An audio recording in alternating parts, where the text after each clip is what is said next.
जय हिंद दोस्तों, स्वागत है आपका एनजे हिंदी एकेडमी पर। मैं निर्मल जलाया स्वागत करता हूं आप लोगों का। दोस्तों, आज का जो टॉपिक हमारा रहने वाला है वो अलंकार रहने वाला है। जैसा कि मैं आप लोगों को बता रहा हूं कि एनजे हिंदी एकेडमी पर हमने हिंदी का पूरा व्याकरण के हर एक टॉपिक को बड़े डीप में मैंने आप लोगों को समझाया हुआ है। इसमें पहले वर्णमाला, संधि, समास या फिर संज्ञा, सर्वनाम, ये सारे टॉपिक हमारे हो चुके हैं। आप चाहे किसी भी कंपटीशन एग्ज़ाम की तैयारी कर रहे हो या आप किसी भी बोर्ड की एग्ज़ाम दे रहे हो, अगर आपके यहाँ पर से देखो, अगर आप कंपटीशन एग्ज़ाम की तैयारी कर रहे हो तो सीधी सी बात है, अलंकार तो जुड़ा होगा। किसी स्टेट बोर्ड की एग्ज़ाम भी अगर आप दे रहे हो या सीबीएसई बोर्ड की एग्ज़ाम दे रहे हो और अगर आप 11th-12th में हो तो आपके यहाँ पर भी अलंकार बिल्कुल जुड़ा हुआ है। तो आज का टॉपिक जो है, सबसे बड़ी दिक्कत जो बच्चों को आती है वो अलंकार में आती है, क्योंकि अलंकार के क्वेश्चन बच्चे सही कर ही नहीं पाते या अलंकार के क्वेश्चनों को पहचान ही नहीं पाते, क्योंकि संधि और इनमें तो और भी एक नियम चलता है, इस एक सिस्टमेटिक पूरा चलता है, तो बच्चे सही कर देते हैं। लेकिन अलंकारों में बच्चों को बहुत दिक्कत आती है।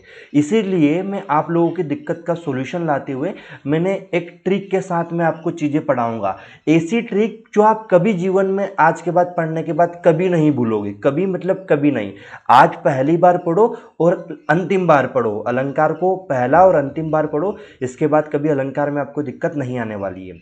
बस बने रहना है आपको वीडियो के अंत तक, क्योंकि ऐसे ऐसे एग्जाम्पल मैंने रखे हैं और ऐसी ट्रिक मैंने बनाई है कि अलंकार का चाहे कोई सा भी प्रकार हो, मैंने अलंकार के सारे प्रकारों को यहाँ पर चीज़ों को डिस्कस किया है ना, और सारे अलंकारों को मैंने बहुत बेहतरीन तरीके से आपको समझाने का प्रयास किया है। तो वीडियो के अंत तक जरूर बने रहना। चलो बात करते अलंकार। तो इस शब्द की परिभाषा या इस शब्द का अर्थ ही क्या होता है। सबसे पहले तो हम किसी शब्द का अर्थ ही देखते हैं। जैसे हमने संधि पढ़ी थी तो संधि का सब अर्थ देखा था हमने समास पढ़ा तो समास का अर्थ देखा हमने। अब उसी प्रकार से अलंकार पढ़ रहे तो अलंकार का अर्थ एक्चुअल में है क्या मेरे भाइयों, मेरे दोस्तों, मेरे बच्चों, इसका अर्थ होता क्या है। तो अलंकार का जो अर्थ होता है मेरे दोस्तों की, अलंकार का अर्थ जो होता है, इसका अगर हम संधि विच्छेद करते तो ये होता है अलम प्लस कार। अलम प्लस कार। अब इस अलम का अर्थ क्या होता है, तो अलम का अर्थ होता है आभूषण या गहना। अच्छा, एक सिचुएशन में आपको दे रहा हूं कि आप खुद बताना, अगर इसमें कोई गर्ल्स है वीडियो देख रही है तो गर्ल्स भी होंगी और बॉयज भी होंगे, तो आप लोग खुद देखना कि जब तक गर्ल्स है यानी कि जो महिलाएं हैं, जब तक श्रृंगार नहीं करती, यानी कि जब तक अपने आप को मेकअप के साथ नहीं डालती, वो उतनी सुंदर नहीं दिखती जितनी मेकअप के बाद दिखती है या श्रृंगार के बाद दिखती है। यानी जो आभूषण वो पहनती है, जो गहने वो गले में नेकलेस, कान में एयर रिंग, नाक में जो भी कहती है, यहाँ पर पता नहीं क्या क्या पहनते हैं वो, तो ये लोग जब पहनने के बाद जितने सुंदर दिखते, पहनने से पहले उतने सुंदर नहीं दिखाई देते, उतने खूबसूरत नहीं दिखाई देते। ठीक काव्य का भी है। काव्य में जब तक आप लोग सुंदरता उसको बढ़ाने के लिए ऐसी चीज़ों का नहीं प्रयोग करोगे, यानी आभूषण के उसके गहनों का प्रयोग नहीं करोगे, काव्य भी उतना सुंदर नहीं दिखाई देगा। अगर आपने काव्य में उसके आभूषण के यानी काव्य के आभूषण का प्रयोग किया है, यानी कि अलंकार का प्रयोग किया, तो काव्य बड़ा सुंदर दिखाई देगा, मनमोहक रहेगा, आपको काव्य को पढ़ने में मजा आएगा। तो यहाँ पर उसी शब्द को हमने डिवाइड करके आपको बताया कि अलंकार का अर्थ होता है अलम प्लस कार। अगर उसको दो भागों में बांट के देखते हैं, इसका संधि करके देखते हैं, तो अलम प्लस कार होता है। और मैं आपको बता दूं कि जो अलम का अर्थ होता है, इसका मतलब होता है आभूषण या गहना। अलम का अर्थ होता है आभूषण या गहना, और जो कार शब्द है इसका अर्थ होता है करने वाला, यानी कि जो आभूषण या गहने का प्रयोग करता है उसे हम अलंकार कहते हैं, या जो इसकी सुंदरता बढ़ाता है उसको अलंकार कहते हैं। ठीक सिचुएशन मैंने नीचे लिखी हुई है, तो मैं उम्मीद कर रहा हूँ कि आपको कम से कम अलंकार का अर्थ तो समझ में आया होगा कि अलंकार का अर्थ क्या होता है। अलम प्लस कार, यानी कि जो अलम का अर्थ होता है आभूषण और कार का मतलब होता है करने वाला, यानी जो गहनों या आभूषण का प्रयोग करता है और उनसे अपने आप की सुंदरता बढ़ाता है, उसे अलंकार कहते हैं। ठीक है, आगे बात करते हैं। जिस प्रकार एक स्त्री अपने शरीर की शोभा बढ़ाने के लिए आभूषण यानी गहने पहनती है, उसी प्रकार काव्य की शोभा बढ़ाने के लिए अलंकार का प्रयोग किया जाता है। तो जिन तत्वों को यानी जिन तत्वों से हम काव्य की सुंदरता बढ़ाते, उन तत्वों को क्या कहते हैं, अलंकार कहते हैं। तो ये बेसिक परिभाषा जो मैंने आपको बताई है। अब इसका कुछ शाब्दिक अर्थ के साथ देखते थे। तो अलंकार का शाब्दिक अर्थ होता है सुंदरता बढ़ाने वाला या आभूषित करने वाला तत्व। क्या होता है, सुंदरता बढ़ाने वाला। किसकी सुंदरता, था काव्य की सुंदरता। काव्य क्या होता है? काव्य हमारा कविता या जो रचना हमारी पद्य साहित्य में होती है उन्हें हम काव्य कहते हैं। पद्य साहित्य वाली जो रचनाएं होती है उन्हें काव्य कहते हैं, और इनकी सुंदरता बढ़ाने वाली तत्व को हम अलंकार कहते हैं, या विभूषित करने वाले। विभूषित का मतलब भी होता है सजाने वाला जो तत्व होता है उसे अलंकार कहते हैं। अब आपका क्वेश्चन होता है कि सर अलंकार की परिभाषा समझ में आ गई, अलंकार शब्द का अर्थ समझ में आ गया, अब आप हमें ये बताइए कि अलंकार के जो भाग है या अलंकारों के प्रकार है वो कितने भागों में बांटा गया। तो मेरे भाइयों मैं आपको बता दूं अलंकारों को 2 प्रकारों में बांटा गया। कितने प्रकार में? 2 प्रकार में। अलंकार के 2 प्रकार है। अब आप कहोगे सर हमने तो 3 भी प्रकार पढ़े। थोड़ा पैसेंस बना के रखिए, धीरे धीरे मैं बताता हूँ आपको कि अगर अलंकार के मुख्य रूप से देखोगे, अधिकतर लोग या मुख्य रूप से हम अलंकार के कितने प्रकार मानते? 2 ही प्रकार मानते, एक शब्दालंकार और एक अर्थालंकार, है ना। शब्दालंकार क्या होता है, अर्थालंकार क्या होता है, इनकी परिभाषा बता देता हूं, और जो कुछ लोग तीसरा प्रकार भी मानते उसको भी मैं आपको बता दूंगा। बल्कि मुख्य रूप से कितने प्रकार होते? 2 ही प्रकार होते, शब्दालंकार और अर्थालंकार। बात करते शब्दालंकार की। शब्दालंकार क्या होता है? ये वे अलंकार होते हैं जो शब्द के द्वारा इंगित होते हैं, यानी इसमें शब्द विशेष के प्रयोग से काव्य में चमत्कार उत्पन्न होता है। चमत्कार उत्पन्न होता है यानी कि कोई काव्य लिखा है, यानी कोई कविता लिखी और उस कविता में शब्द के आधार पर आप उसकी महिमा बता रहे हो, या शब्द के आधार पर उस कविता में आपने उसका सौंदर्य बढ़ा दिया, उसको पढ़ने से ऐसा लग रहा है कि बड़ी सुंदर कविता लिखी, यानी कि शब्द के महिमा से या शब्द के से चमत्कार उत्पन्न कर दिया आपने उस रचना में। तो वो आपका किस प्रकार का अलंकार प्रयोग किया आपने? वहां पर शब्दालंकार का प्रयोग किया, यानी कि काव्य में शब्द के आधार पर चमत्कार उत्पन्न करना शब्दालंकार कहलाता है। ठीक उसी प्रकार से अर्थालंकार की बात करते हैं। अर्थालंकार में क्या होता है? जहां पर अर्थ के आधार पर क्या होता है? अर्थ के आधार पर अर्थगत चमत्कार, यानी कि जिस कविता को आप लिख रहे हो उसमें उसके शब्दों के अर्थ के आधार पर उसमें चमत्कार उत्पन्न हो रहा है, वहां पर आपका क्या हो जाता है? अर्थालंकार हो जाता है। ठीक है, तो ये शब्दालंकार और अर्थालंकार 2 प्रकार हो गए। दोनों प्रकार आपको समझ में आ गए कि जहां पर कविता में शब्दों के आधार पर चमत्कार उत्पन्न हो जाता है वहां शब्दालंकार, और जहां पर अर्थ के आधार पर चमत्कार उत्पन्न होता है वहां पर अर्थालंकार होता है। ठीक है, यहां तक आप लोगों को क्लियर हो रहा होगा। अब आगे बात करते हैं कुछ विद्वानों ने उभय अलंकार को भी माना, यानी अलंकार का एक तीसरा प्रकार जो है वो उभय अलंकार को भी माना जाता है। अगर आप लोग उभय अलंकार में पढ़ना चाहते हो तो बिल्कुल हम उभय अलंकार भी आपको पढ़ाएंगे। तो बात हुई कि सर मुख्य रूप से अलंकार के कितने प्रकार? तो कि 2 प्रकार, एक शब्दालंकार और एक अर्थालंकार। वैसे कुछ लोग उभय अलंकार को भी अलंकार का एक प्रकार मानते हैं। यहां तक मैंने आप लोगों को बताया। ठीक है, अब इसके बाद आगे देखते हैं 1 बाय 1 करके कि जो शब्दालंकार हमने पढ़ा इसके कितने प्रकार हैं, और उन प्रकारों को एग्जाम में जो आने वाले एग्जाम्पल के साथ हमें समझाइए कि हम कैसे पहचान पाएंगे। यानी हमें एक ऐसी बेहतरीन ट्रिक दे दीजिए सर जो कि हम डायरेक्ट वो ट्रिक याद करें और बता दें कि यार ये तो अनुप्रास अलंकार है, ये अनुप्रास अलंकार आया है। हमें ये भी ना देखना पड़े कि शब्दालंकार या अर्थालंकार का प्रकार है, हमें तो डायरेक्ट बता दें कि शब्द अनुप्रास है या फिर ये यमक है या ये श्लेष है। इस तरीके से हम सीधा बता दें सर ये बताओ हमें, तो सीधी सी बात है ना। तो चलो शुरू करते हैं, शब्दालंकार की बातों को शुरू करते हैं। शब्दालंकार शब्द के द्वारा चमत्कार उत्पन्न है। जैसे मैंने अभी परिभाषा में बताया आपको शब्दालंकार की कि जहां पर शब्द के आधार पर किसी काव्य में चमत्कार उत्पन्न हो वहां पर क्या होता है? शब्दालंकार होता है। जैसे शब्दालंकार में शब्द विशेष के प्रयोग से काव्य में सौंदर्य आता है। क्या आता है? काव्य में सौंदर्य आता है। काव्य में सौंदर्य का मतलब होता है काव्य में चमत्कार उत्पन्न होता है, वहां पर क्या होता है? शब्दालंकार। चलो शब्दालंकार का पहला प्रकार देखो, मैं आपको कुछ बता देता हूं। शब्दालंकार के वैसे 3 प्रकार माने गए। कुछ लोग शब्दालंकार को 3 भागों में ही बांटते हैं, लेकिन कुछ लोग शब्दालंकार को 5 भागों में बांटते हैं। हमने यहाँ पर कुछ 7 से 8 प्रकार रखे। आप कहोगे सर आप कहाँ से अलग से आए हो, क्या आप एलियन हो क्या जो 7 से 8 प्रकार रख रहे हो? नहीं भाई, हमने क्या किया कि ये 5 प्रकार तो रखे ही है सारे, मतलब हम चाह रहे हैं कि अलंकार का कोई भी ऐसा प्रकार जो एग्जाम में आए और आप छोड़ के आओ, ऐसा कोई काम नहीं करेंगे। हम चाह रहे हैं कि एग्जाम दुनिया की, मतलब भारत की कोई से भी कॉम्पिटिशन एग्जाम दे लेना, इस वीडियो को पढ़ने के बाद जो अलंकार पूछा जाता है सब बनेगा आपसे। तो हमने ये 5 अलंकार रखे, और उसके बाद जो अनुप्रास अलंकार के भी प्रकार है वो प्रकारों को भी हमने यहाँ पर रखा है, यानी कि ऑलमोस्ट शब्दालंकार के अंदर प्रकार के भी प्रकार जो है वो भी हम यहाँ पर आपको सॉर्ट आउट करके देंगे। ठीक है, चलो तो बात करते हैं पहला प्रकार। ये याद रख लेना, शब्द अलंकार के 3 प्रकार बताए हैं कुछ लोगों ने, और कुछ लोगों ने इसके 5 प्रकार भी बताए हैं ना। अब एग्जाम में क्या पूछा जा रहा है उस आधार पे आपको क्वेश्चन को टिक करना है, ठीक है। चलो बात करते हैं सबसे पहला शब्द अलंकार का पहला प्रकार आता है अनुप्रास अलंकार। अनुप्रास अलंकार, देखो नाम से ही पता चलता है अनुप्रास, है ना।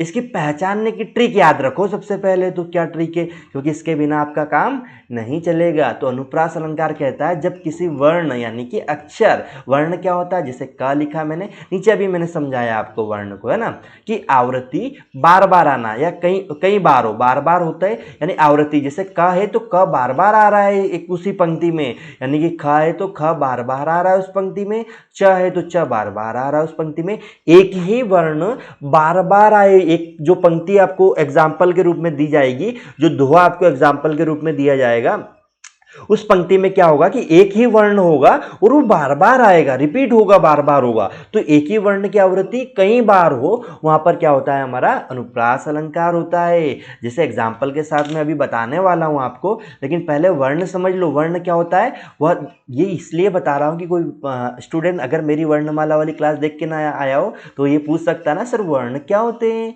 तो मैं बताऊंगा कि वर्ण वह छोटी से छोटी ध्वनि होती है जिसके और टुकड़े नहीं किए जा सकते। यानी कि सपोज करो या एग्जाम्पल से बताओ, ये का लिखा है, अब का को तोड़ के बताओ, नहीं तोड़ पाओगे ना का को। का कोई टूटना नहीं होता है, का टूट ही नहीं सकता है ना। तो ये इस तरीके से हो जाता है, ठीक है। तो जो सबसे छोटी यानी कि वर्णमाला में स्टार्ट करने की सबसे छोटी इकाई वर्ण होती है, जिसे हम ध्वनि भी कह देते हैं, वो सबसे छोटी इकाई जो है वो वर्ण होती है। और जो वर्ण की आवृत्ति बार बार हो रही है वो हमारा अनुप्रास अलंकार है। क्या है, अनुप्रास अलंकार। जैसे एग्जाम्पल के साथ ट्रिक, एग्जाम्पल में ट्रिक लगा के बताऊंगा मैं आप लोगों को। जैसे लिखा है चारू चनकी चंचल किरणें, बहुत फेमस एग्जाम्पल है। अगर कोई भी अनुप्रास समझा रहा है इस दुनिया में या भारत में, कोई भी टीचर अगर अनुप्रास समझा रहा है तो ऐसा हो ही नहीं सकता कि उसने चारू चनकी चंचल किरणें नहीं रखी है। चाहे वो स्कूलिंग वाला टीचर हो, चाहे कॉम्पिटिशन वाला टीचर हो, या चाहे कॉम्पिटिशन वाले बच्चे हो, चाहे स्कूलिंग वाले बच्चे हो। देखो चारू चनकी चंचल किरणें, चारू चनकी चंचल किरणें, चाहे चाहे चाहे, च च च आ रहा है। यहाँ च की आवृत्ति क्या हो रही है, बार बार। आपने आंख मिचकर क्या लगा दिया, अनुप्रास लगा दिया। चलो अगला देख लेते। मधुर मधुर मुस्कान मनोहर मनोज व्यास की उजियाला। माँ शब्द आया, मधुर में माँ, मधुर में माँ, मुस्कान में माँ, मनोहर में माँ, मनोज में माँ, यानी माँ की आवृत्ति बार बार बार बार हो रही है। तो कौन सा अलंकार होगा, अनुप्रास होगा। क्यों होगा, क्योंकि अभी पढ़ के आए सर हम, अभी आपने बताया था हमें, क्या बताया था हमें सर, कि सर आपने तो कहा था अभी हमें कि सर इस प्रकार के अलंकारों को क्या कहते हैं, अनुप्रास कहते हैं। जैसे रघुपति राघव राजा राम, पतित पावन सीताराम। देखो र और प की आवृत्ति, चलो प को छोड़ो, र की आवृत्ति बार बार हो रही है ना, र र र, रघुपति राघव राजा राम, पतित पावन सीताराम। रा रहा है तो र की आवृत्ति बार बार आ रही, तो क्या हुआ, अनुप्रास अलंकार है। अभी भी समझ में नहीं है, रुको, तुम जाओ जेनजीज बच्चे हो, है ना, क्योंकि नेपाल में क्या क्रांति चल रही है, जेनजी वाली क्रांति चल रही है। यानी तुम अभी के बच्चे हो, 2000 के बाद वाले या बच्चे हो, तो तुम्हें कैसे समझाना पड़ेगा, लैला तुझे लुट लेगी लिख के ले ले। आया समझ में आ गया गाना कौन सा है, किसका है, बता दोगे, कि लैला तुझे लुट लेगी लिख के ले ले। क्या आ रहा है, ला ला ला ला ला ला ला ला ला, तो ल आया तो कौन सा अलंकार होगा, अनुप्रास अलंकार होगा, है ना। चंदू के चाचा ने चांदनी रात में चंदू की चाची को चम्मच से चटा दिया। ये क्या हुआ, चाया चाया। देखो भाई गलत मत लेना, ये एग्जाम्पल सही है ना, क्योंकि यहाँ पर कुछ डबल मीनिंग निकालने वाले बच्चे भी यूट्यूब पे आ जाते हैं, शरारती बच्चे। चलो शरारती बच्चे कर दो यूट्यूब के नीचे कमेंट, क्या सोच रहे हो तुम लोग, फालतू फालतू की चीज़ें। हालांकि हमने यूट्यूब में वो फंक्शन लगा रखा है कि तुम गलत चीज़ लिखोगे वो यहाँ पर लिखाएगी नहीं, तुम्हारा जो कमेंट है वो गलत ऑटोमेटिक डिलीट हो जाएगा ना।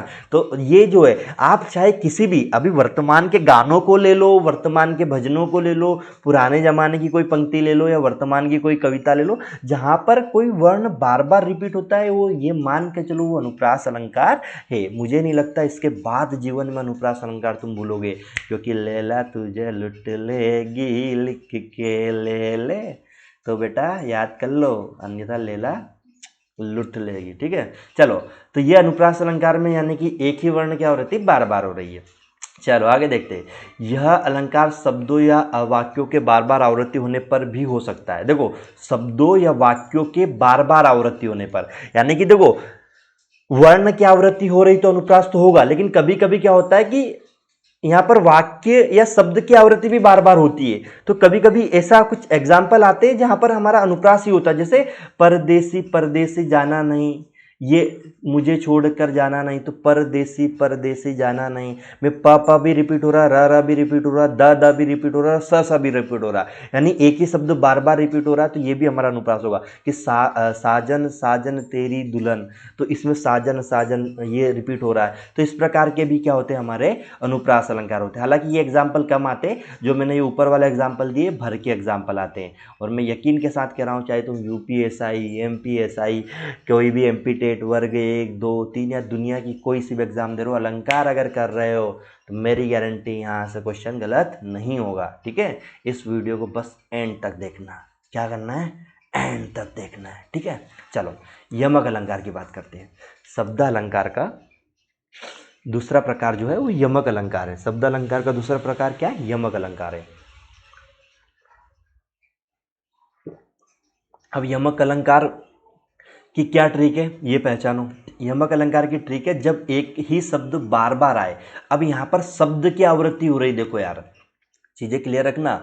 यमक अलंकार में क्या हो रहा है, शब्द की आवृत्ति आ रही है। अनुप्रास में क्या हो रहा था, अनुप्रास में क्या हो रहा था, वर्ण की आवृत्ति हो रही थी। अब यमक में क्या हो रहा है, शब्द की आवृत्ति आ रही है, लेकिन हर बार उसका अर्थ अलग हो। अब अर्थ अलग निकलना है। यमक में याद रखना है कि एक ही शब्द बार बार आएगा, लेकिन हर बार उसका अर्थ जो है वो अलग अलग निकलेगा। ये यमक अलंकार की विशेषता है।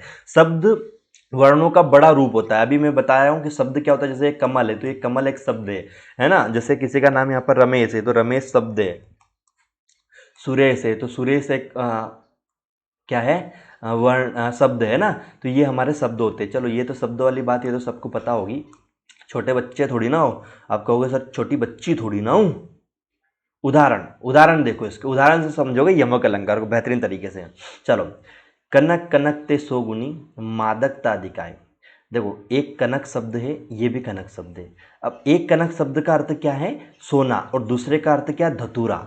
कनक कनक ते सोगुनी मादकता दिखाए, तो यानी कि दो कनक शब्द आए, यानी कि यहाँ पर शब्दों की आवृत्ति बार बार हो रही है, लेकिन हर बार उसका अर्थ अलग निकल रहा है। यानी एक बार सोना आ रहा है, एक बार धतूरा हो रहा है। जैसे काली घटा का घमन घटा, काली घटा का घमन घटा। एक घटा जो है ये काली के साथ आया, इस घटे का अर्थ होता है बादल। क्या होता है, बादल। और ये घमन के साथ जो घटा शब्द आया इसका अर्थ होता है कम होना। हम कहते हैं ना घमन घट गया है यार उसका, तो क्यों, क्योंकि अब फेल हो चुका है वो। तो ये होगा घमंड घटना। तो एक ही शब्द बार बार आ रहा है और हर बार उसका अर्थ क्या हो रहा है, अलग अलग निकल रहा है। तो काली घटा का घमंड घटा, क्लियर हुआ। फिर उसके बाद आता है मेरे भाइयों कि माला फेरत जो जुग गया, फिरा न मन का फेर, कर का मन का डारी दे, मन का फेर। अब यहाँ पर मन का शब्द दो बार आ रहा है। तो एक जो पहले मन का शब्द आ रहा है उसका मतलब होता है दाने, और दूसरे का मतलब होता है मन या हृदय। तो दूसरे मन का, जैसे ये मन का फेर का आ रहा है ना, इसका मतलब हृदय का मतलब हो रहा है। और ये वाला जो मन का आ रहा है इसका मतलब दाने है ना। तो मन का डारी दे यानी कि दाने डाल दे, है ना। ये चीजें आ रही हैं यहाँ पर। फिर चलो सबसे एडवांस, क्योंकि मुझे पता है मैंने हर जो अलंकार का प्रकार है उसके साथ एक अभी जो आधुनिक एग्जाम्पल है वो रखे हुए। मुझे पता है तुम सब जेंजी बच्चे हो, तो तुम लोग क्या है कि तुम्हें जब तक एडवांस है या अभी वर्तमान के कोई गाने का एग्जाम्पल ना दोगे ना, पंक्तियों का एग्जाम्पल, तुम समझ ही नहीं आएगा। तनु सुट सुट करदा काला सूट, पढ़ा होगा ना, सुना है नहीं कि तनु सुट सुट करता। अब देखो एक सूट दूसरा सूट, तो पहले सूट का अर्थ यहाँ पर कपड़ा है, जो सूट आप पहनती हो लड़कियां, जो ड्रेस आप पहनती हो, सूट जिसे आप कहती हो, वो पहले सूट का मतलब है। और दूसरे सूट का मतलब है तुम पे जच रहा है, अच्छा लग रहा है। तो तेनु सूट सूट करता है ना, तेनु सूट सूट करता, यानी कि पहला जो सूट है वो कपड़े का यानी कि जो आपकी ड्रेस है उसकी बात हो रही है, और दूसरे का मतलब अच्छा यानी तुम्हारे ऊपर बहुत बेहतरीन लग रहा है उसकी बात हो रही है। तो ये होता है हमारा यमक अलंकार, यहाँ पर एक ही शब्द की आवृत्ति बार बार हो और उसके अर्थ क्या हो, अलग अलग हो, वो हमारा यमक अलंकार होता है। अब देखो शब्द की आवृत्ति बार बार हो रही है और अर्थ भी अलग अलग निकल रहा है। श्लेष अलंकार में क्या होगा, श्लेष अलंकार का मतलब पहले तो ये समझो इसका अर्थ क्या होता है। श्लेष का अर्थ क्या होता है, तो इसका अर्थ होता है चिपका हुआ, यानी कि जहां पर आपको ऐसा लगे कि यार कोई चीज चिपक रही है, यानी कि चिपकू अर्थ आपको महसूस हो रहा है, वहां पर श्लेष अलंकार होगा। जैसे इसकी परिभाषा के साथ में अगर या ट्रिक के साथ में आपको समझाऊं, इसकी बेहतरीन ट्रिक है कि जब एक ही शब्द एक बार आए, जब एक ही शब्द एक बार आए लेकिन उसके कई अर्थ निकले, कई अर्थ निकले, यानी शब्द एक बार आएगा लेकिन अर्थ कई बार निकल जाएगा, तो शब्द एक ही होता है लेकिन संदर्भ में उसके भिन्न भिन्न अर्थ निकलते हैं, वो श्लेष अलंकार होता है। ये एग्जाम्पल के साथ में बताऊंगा, थोड़ा रुक जाओ, पेशेंस रखो। जैसे एग्जाम्पल है, रही मन पानी राखिए बिन पानी सब सुन, पानी गए न उभरे मोती मानस चून। अब इस एग्जाम्पल में बहुत सारे बच्चों कहेंगे कि सर पानी शब्द तो बार बार आ गया और इसका अर्थ भी आप कह रहे हो बार अलग अलग निकलेगा, तो सर फिर ये श्लेष और यमक में अर्थ का अनर्थ नहीं कर दोगे आप हमारे लिए।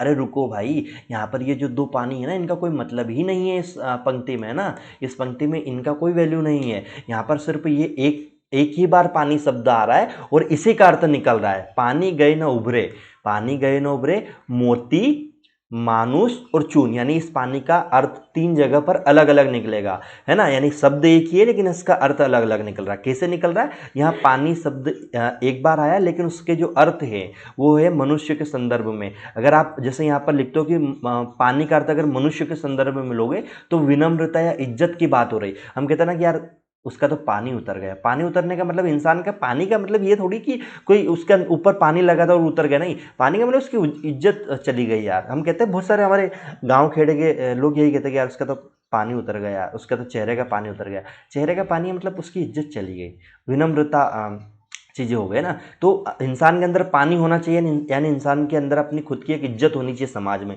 एक विनम्रता होनी चाहिए। मोती के संदर्भ में रखोगे तो मोती के ऊपर एक चमक होती है ना, तो वो चमक की बात हो रही पानी की।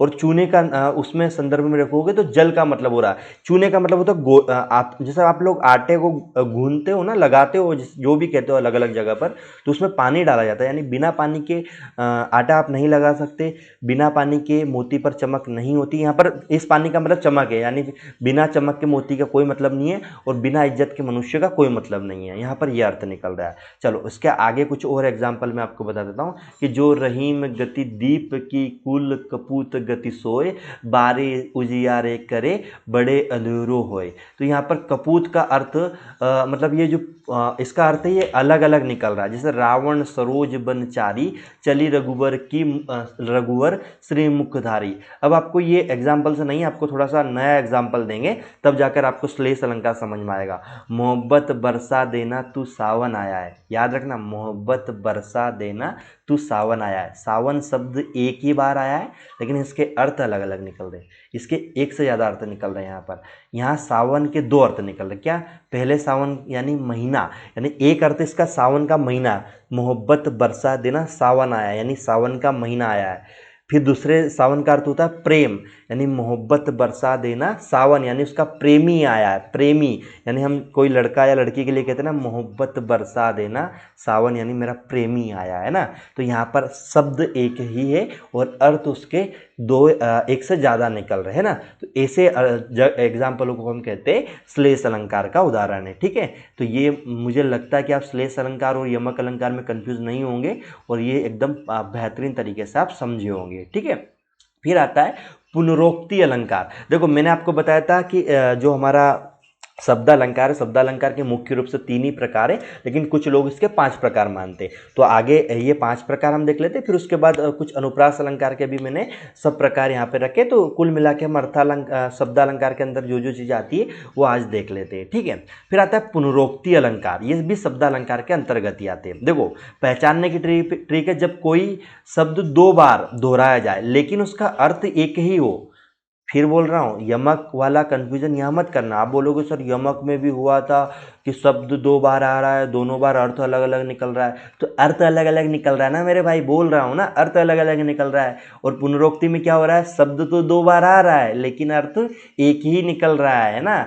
यहाँ पर मैंने अंतर भी क्लियर किया है, यमक में से अंतर, जैसे यमक में शब्द 2 बार आ रहा है, अर्थ भी अलग अलग हो रहा है। पुनरोक्ति में शब्द भी 2 बार आ रहा है लेकिन अर्थ एक ही बार निकल रहा है ना, ये हो रहा है। जैसे झलक दिखला जा, झलक दिखला जा, तो ये झलक झलक दिखला दिखला शब्द तो 2 बार आ रहे लेकिन एक ही अर्थ हो रहा है। झलक यानी कि तुम्हारी एक बार बस एक झलक, झलक का मतलब एक बार बस दिख जाओ, मतलब एक बार बस चेहरा दिखा जाओ, एक बार अपने आप को दिखा जाओ, झलक दिखला जा, है ना। तो दिखला यानी दिखा जा, है ना। तो एक ही शब्द आ रहा है और एक ही मतलब शब्द दो मतलब सॉरी शब्द दो एक से अधिक बार आ रहा है लेकिन अर्थ एक ही निकल रहा है। जैसे एक गाना भी आया था बड़ा फेमस था गब्बर का, कि दिलबर दिलबर, नहीं गब्बर का नहीं था यार,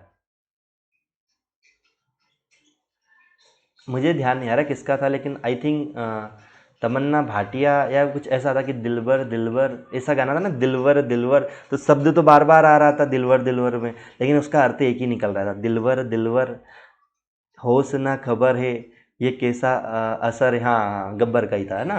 तो ये इस प्रकार के जो गाने या पंक्तियां भी वर्तमान में भी जो बन रहे हैं उनमें भी अलंकारों का प्रयोग हो रहा है। देखो सीधी सी बात बताऊं, क्योंकि कोई भी काव्य जो बन रहा है वो बिना अलंकार के सुंदर नहीं, यानी अच्छा नहीं लग सकता, इसलिए उसमें अलंकारों का प्रयोग आज भी हो रहा है। तो ये चीज़ें हमें देखना चाहिए कि दिलवर दिलवर आया तो आप तुरंत उस गाने को सुनते ही कह दो कि यार सर यहाँ तो पुनरोक्ति अलंकार हो रहा है ना, कि शब्द तो बार बार आ रहा है लेकिन अर्थ अलग नहीं निकल रहा है, एक ही हो रहा है। ठीक है, तो ये वर्तमान के गाने सुनकर भी आप बता सकते हो क्या हो रहा है। फिर आता है विप्सा अलंकार। क्या आता है, विप्सा अलंकार। मैं उम्मीद कर रहा हूँ आपको समझ में आ रहा है। आप कमेंट बॉक्स में मुझे बताना कि सर आपका जो पढ़ाने का तरीका कैसा है, बेहतरीन है या आपको नेगेटिव लग रहा है, तो वो भी कमेंट कर सकते हो, पॉजिटिव लग रहा है वो भी कमेंट कर सकते हो। और कौन से ऐसे बेहतरीन टॉपिक है जिन पे मैं आपको जो वीडियो बना के अच्छे से समझा सकता हूँ, तो मुझे कमेंट बॉक्स में बताना है ना। क्योंकि अभी यूपीएसआई एमपीएसआई आने वाली है, बाकी बहुत सारी एग्जाम है जिसमें हिंदी आती है, तो हम झटके से सोल्व करेंगे। एमपी टेट वर्ग 1 2 3 भी हमारा चीज़ें चलती है। ठीक है, तो ट्रिक के साथ हम पढ़ते हैं। चलो आगे बढ़ते हैं। विप्सा अलंकार पहचान क्या है, जब भावों को व्यक्त करने के लिए विस्मयादि बोधक चिन्ह यानी उल्टी आई का प्रयोग, जैसे उल्टी आई तो यहाँ पर इस तरीके के विस्मयादि बोधक चिन्ह का प्रयोग हो, जैसे घृणा प्यार भय इस प्रकार का, तो वहाँ पर विप्सा अलंकार है। जैसे इसको एग्जाम्पल के साथ ज़्यादा बेहतर समझ पाओगे कि क्या हो रहा है। जैसे वाह वाह वाह, तो आप विस्मयादि बोधक का चिन्ह करो ना, वाह वाह वाह। जैसे छी छी छी, राम राम राम, तो इस प्रकार के जहाँ पर होते हैं, यह एक तरीके से घृणा प्यार भय के लिए अलंकार का प्रयोग किया जाता है। या फिर एक तरीके से विस्मयादि बोधक चिन्ह का भी प्रयोग अगर इस अलंकार में मतलब कोई वाक्य में हो रहा है तो आपका विप्सा अलंकार हो सकता है। और इसके एग्जाम्पल यही है कि जैसे किसी पंक्तियों में हम एक ही शब्द को वाह वाह वाह, छी छी छी, राम राम राम, तो इस प्रकार के शब्दों का जहाँ हम प्रयोग करते हैं वहाँ पर प्यार के लिए घृणा के लिए, तो वो हमारा विप्सा अलंकार होता है। ठीक है, फिर आता है वक्रोक्ति अलंकार। वक्रोक्ति अलंकार में क्या होता है, इसकी पहचानने की जो ट्रिक है उसमें होता है कि जब टेढ़ा कथन हो, टेढ़ा कथन का मतलब हो कि थोड़ा सा वक्रोक्ति का सीधा सा मतलब आप समझो कि यहाँ पर जो शब्द दिया जाएगा वो अर्थ नहीं निकलेगा, इसका अर्थ कुछ और निकलेगा, है ना।